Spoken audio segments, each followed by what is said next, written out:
Hey guys, this is Pat here from Rain Country. Got it good all the time? Well, springtime's just right around the corner, and we were looking to do some trimming on some of our trees, and I think it was last summer, maybe the summer before last, that we got these really nice pruning shears, and they never seemed to cut real well. So I thought, well, it's time to sharpen them.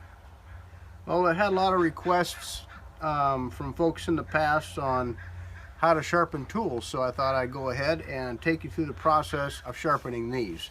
It's a little bit of an unusual thing because you have these angles to deal with. So getting up close and personal with these, you'll notice that this side here is supposed to be machined flat this way.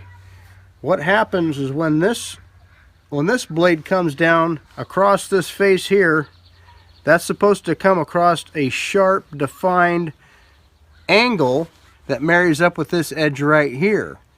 And I believe I know why we got this on for just a couple of bucks at a garage sale. Is because they don't cut very well. Somebody has tried to sharpen this in the past. Most of the time you're going to find a tool that it looks like it's been sharpened right in here in this flat area. Well, that is true. That's where it has been sharpened in the past. But somebody tried to sharpen it this way, and it actually made it more dull.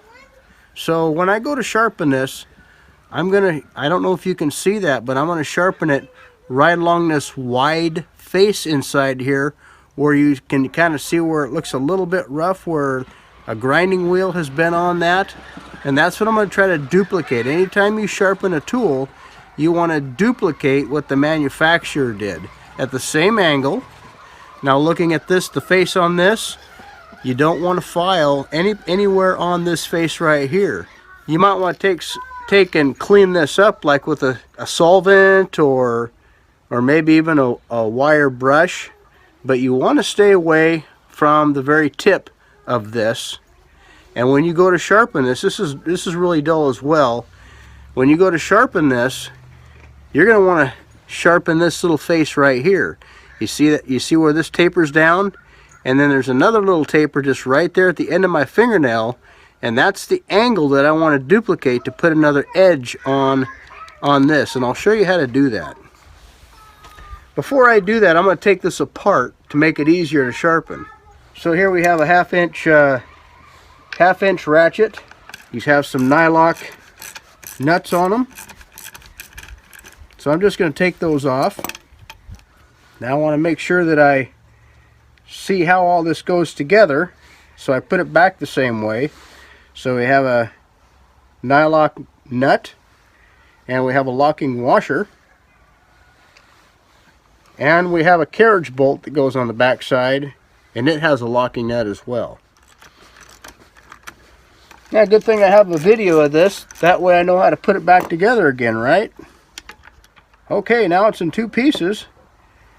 Now I can more readily get in here and sharpen this face inside here. Now there's several different vehicles or ways a guy can do that. I'm going to try to cheat because I have quite a bit. I got about maybe a 32nd or a 16th of an inch or something along those lines of material to remove out of this before I get back to this flat face right here. You see how this is flat right in here?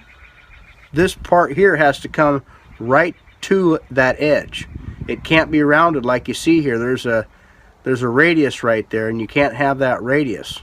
So right now I'm gonna set this aside. Before I do that, I'm gonna go ahead and sharpen this one. This is a little bit easier to deal with, so I'm gonna go ahead and take care of that now. And we'll put this in a comfortable position and do a little bit of clamping in this old wore out Shopmate. This thing is really handy. It sits out in the weather all the time, and that's a big no-no, but that's just what I do. I'll probably do a video on replacing this piece here, and maybe somehow weatherproofing this, because I use this outside all the time. Now with this piece, it doesn't look like they hit this with anything. They didn't look like they tried to sharpen this at all. So I'm going to go ahead and just hit this with a flat file. See how I'm trying to, I'm duplicating the same angle. And what I mean by angle, when I put the bastard file on this edge, I'm trying to take off the same exact amount of material clear across this cut right here.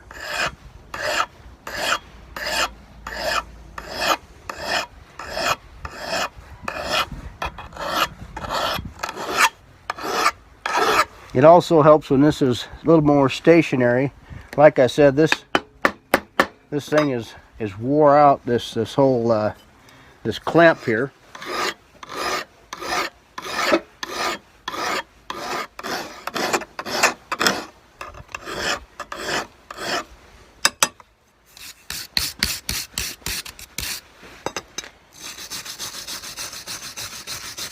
The other side of this, you can feel the filings or the turnings of the sharpening. It's going to barely have a little bit of a lip on the back side of this, and that tells me that it's sharp.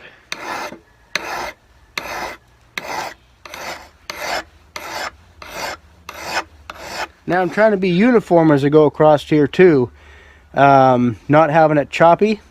What I mean is I want this to be a nice smooth radius all the way around there, so when it goes to cut into the limb, it makes a nice cut all the way around, and there's nothing for it to get hung up on. There's a little nick right in here, but this is starting to feel really good. You don't need to take much off of there. It would have been a lot easier for me to take this off and put it in a vise, but as you can see, I'm making do with what I got out here. I don't need to take that apart. But what I want to show you on the back side is, I don't know if you can see that, but it's just kind of gnarled over right there. I'm actually running my finger across the back side of where that got filed sharp. So if I turn this over, you can see where I followed the original sharpening of this. So if you look really close, I can bend this filing. There we go. You can just see how that's a little thin piece of metal that's just turned over because it come to a fine sharp edge. Hopefully you can see where that's bent over. So when you go to file this, there's a little thin tiny piece of metal on the back side that kind of curls under. At any rate, that's good enough right there. I'll sharpen this up right here, this little piece right in here, a little bit better. Sometimes it takes a couple of passes to find out that angle. And you want to try to get as straight as you can as well. You don't want to round it. You don't want to have a rounding motion going this way. You want to try to get the file running as straight as you can, so that's a straight cut down through there. As straight as you can.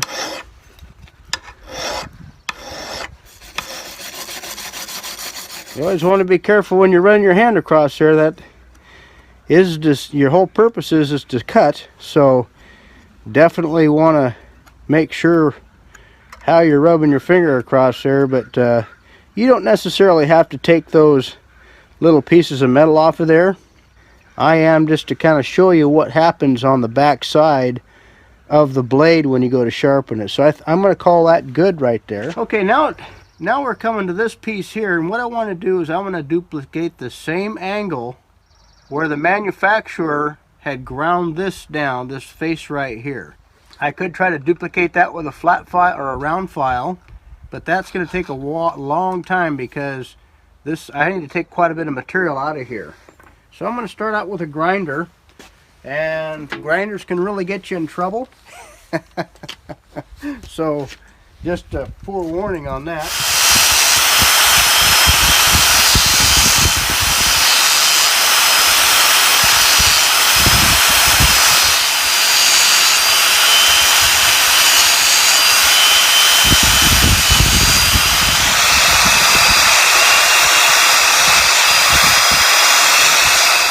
I'm starting to feel a little bit of an edge coming right onto the edge of the tool, but I need to come down some more. It's still rounded in like this.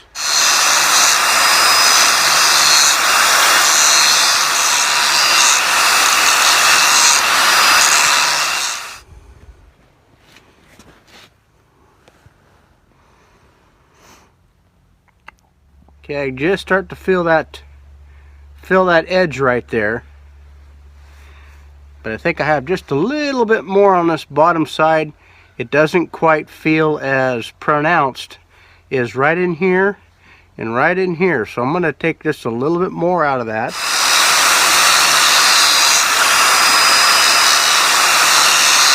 Okay, that looks a lot better.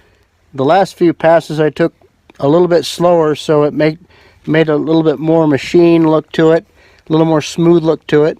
See, when the manufacturer, they machine this flat right here. If you can get away with it, you don't want to fool with this right here, because this has to strike that other surface exactly parallel. If this isn't damaged on this side, you want to keep this side as flat as possible. And when you start working this with a file or something like that, you really got to be, you got to have your game face on, because this right here is the same elevation as this. That's the same elevation as this edge right here. So when the other cutting face gets mounted on the side of here, you want that whole area to be the same. You don't want any discrepancies. Now there's a little nick right here. I don't know if that's going to affect me or not. This right here feels sharp. I think what I'll do is I'm going to go ahead and take a wire brush and a little bit of acetone or solvent of sorts and see if I can clean this up just a little bit. Clean this edge up really well, because that rust, and if there's any pitch or rust or anything like that, that can hold that cutting edge away from this cutting edge, and it won't cut as well. You want those mating faces to be right on.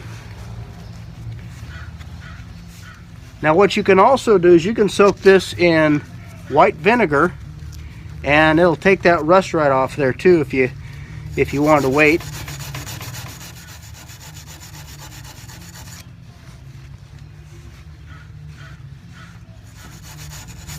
Now some people might take emery cloth or some other little abrasive and use across this. I'm not going to do that. I don't have anything against it, but when you do use an abrasive on here, you're risking bending this over a little bit and making this tolerance between here, this point and this point different, because again, all this is machined flat across here, and that's for a reason. So this area right here is the same level or elevation all the way across. This is the same elevation all the way across, and so that's the secret for a good cutting edge, is to have this edge and this edge right together. Boy, that looks sharp, but it looks like it's bent over just a little bit right in here. So I'm going to go ahead and hit that some more with the grinder.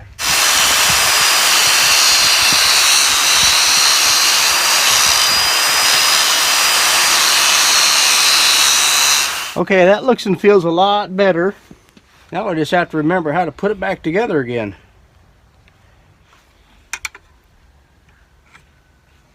So these are carriage bolts. They have a little square part to them, and then it's round up here where this split washer is. Those holes lined up.